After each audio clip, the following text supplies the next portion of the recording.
Salamo fa 7 Salamo nataony Asafa.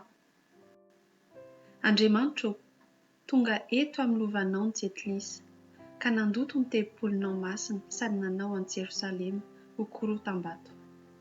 Ny fatin'ny mpanomponao nomeny ho an'ny voromanidina, ny nofin'ny olonao masina ho an'ny bibidia.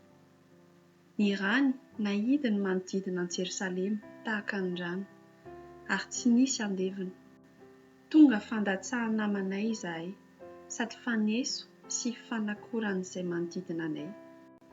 Mandra-pahoviana Tompo, no hanontolo fo ianao, ka hirehitra tahaka ny afo ny fahasari-piarinao. Ahidino amin'ny Jetilisa izay tsy mahalala anao ny fahatezeranao, sy amin'ny fanjakana izay tsy miantso ny anaranao. Fa efa nandany an Jakoba izy ireo, sady nandrava ny fonenany. Aza tsarovana aminay ny heliko ny razanay, aoka ho avy faingana hitsenanay ny fiantranao, fa reraka indrindra izahay. Vonjeo izahay ry Andriamanitra ny famonjenanay eo, noho ny voninahitry ny anaranao, ary afao izahay ka mamela ny elokay noho ny anaranao. Nahoana ny Jetilisa no hanao hoe, aiza izay Andriamanina?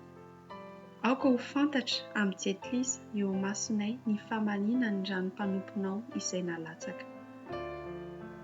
Aoka ho tonga eo anatrehanao ny fisetohan'ny mpifatotra, araka ny halehibehan'ny sandrinao, dia arovy tsy ho faty ny zanaky ny fahafatesany.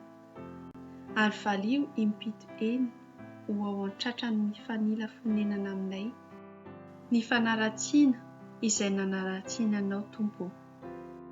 Fa izahay, olonao, sy ondry fiandrinao, dia hisaotra anao mandrakizay, hatramin'ny taranaka faramandimby no ilazanay ny fiderananao.